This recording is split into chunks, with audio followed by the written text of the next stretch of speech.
The Banjo Goes North, fourth in our series on the history of the banjo with George Gibson. The phenomenon of the minstrel banjo took the nation by storm.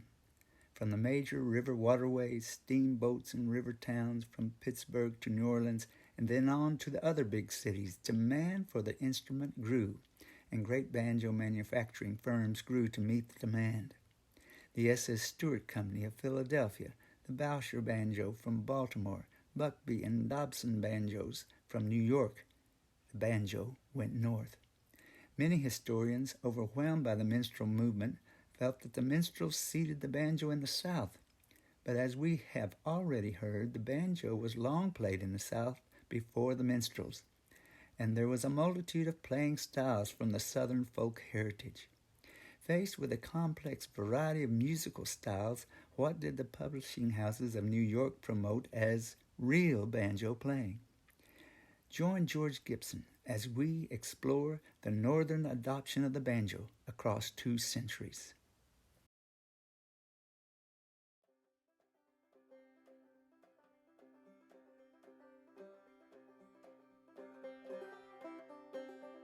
There was little interest in the history of the banjo, and it was adopted in the North.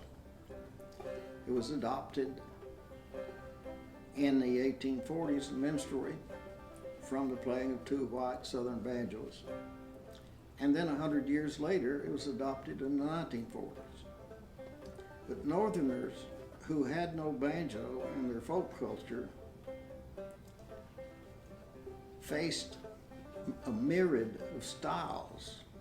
Southerners learned by emulation and played in different styles. They had no teachers. They played what they thought they heard, and sometimes played some very eccentric styles.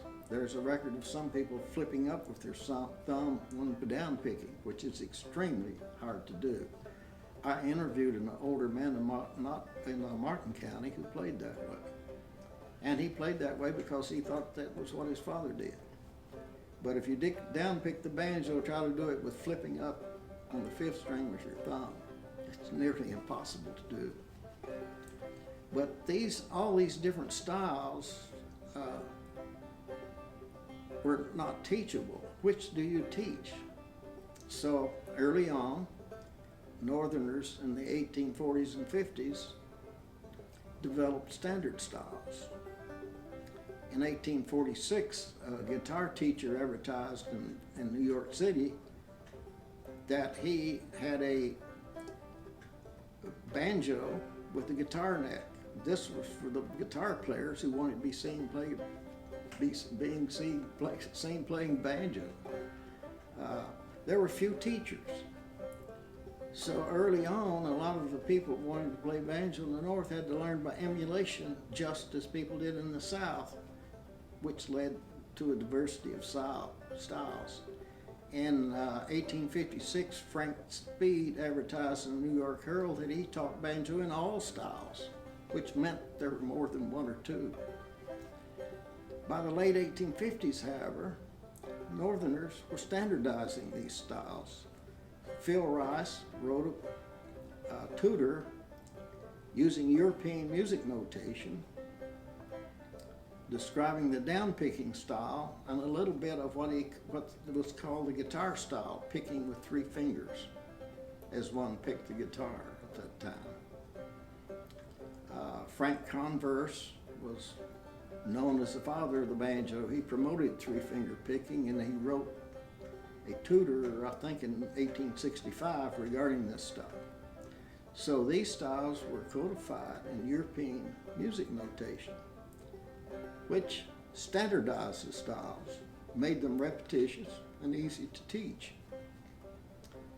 So they developed terminology. The down-picking style, the old style where you stroke down, was first called the banjo style and later the stroke style in the 1800s. Now, after minstrelsy declined in the late 1800s, people in the North pretty much forgot about the banjo.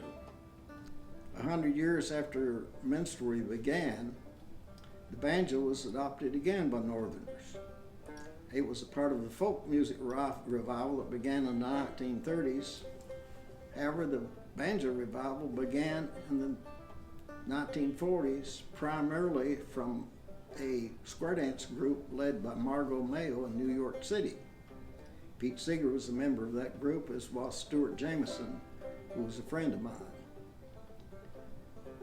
Pete Seeger became the face of that first revival.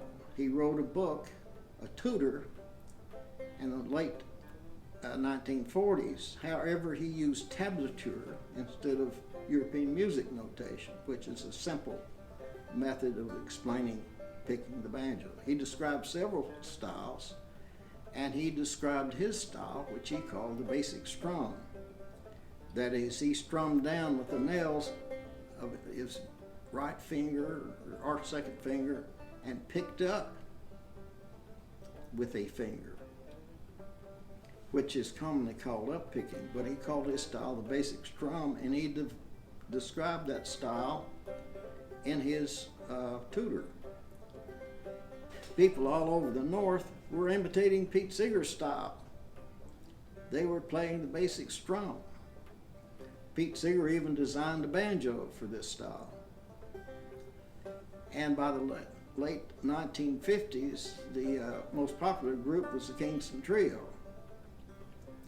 As a reaction to this group, which some people, including Mike Seeger and some of his friends, thought was not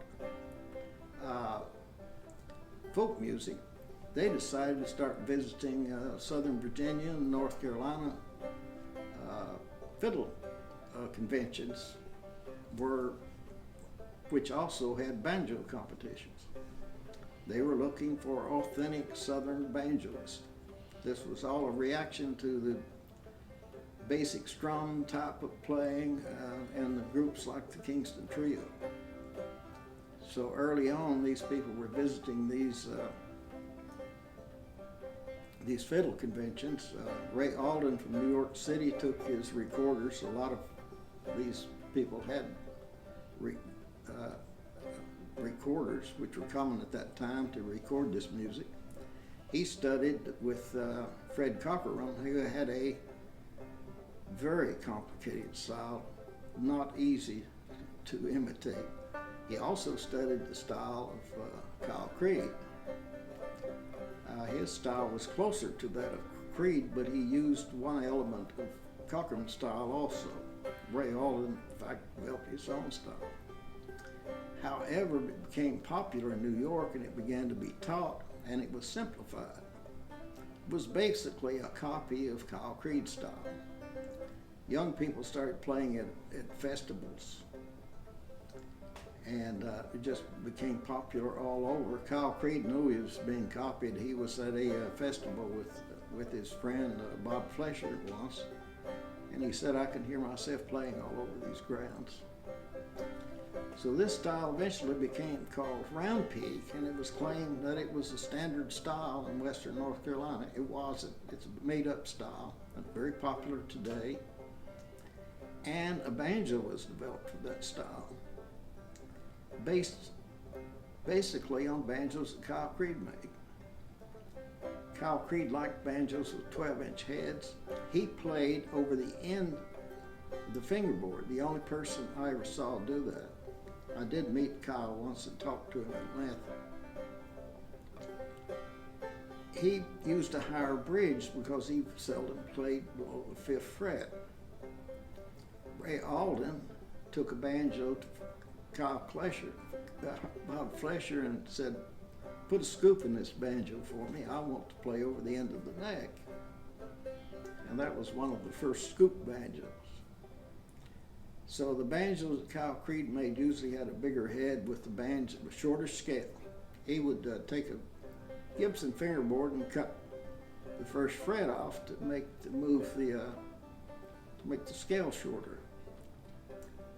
So today the most popular banjo has a scoop, has a shorter scale, usually a 12-inch head, basically a copy of the banjo that Kyle Creed made, and they're playing round peak a made-up style that was basically a copy of Kyle Creed's style. You had magazines like the Banjo newsletter with tablature outlining the round peak style. A lot of books were written explaining the style in tablature. It was spread by teachers, became very popular, but it was actually a made-up style. And it is a style one should never learn first. They should learn to play the banjo first, and then later, if they want to learn round peak, should do it. I taught a class, for advanced class in banjo for 1 year at Calvin, and I had 2 students that were excellent round peak banjo players. And neither one could unbend to do any of the stuff that was commonly done in the mountains, particularly around East Kentucky. Just couldn't do it. One dropped out of class and the other stayed in class but never basically learned to do the things I was teaching because they were too attuned to playing round peak. And I have a friend in Madison County who has an excellent name for round peak. He calls it typewriter banjo. And there are some master musicians that play round peak. However, it is not an old style as they claim. It is a style that was made up mostly in imitation of Kyle Creed. People today are playing a banjo that's mostly an imitation of banjos that Kyle Creed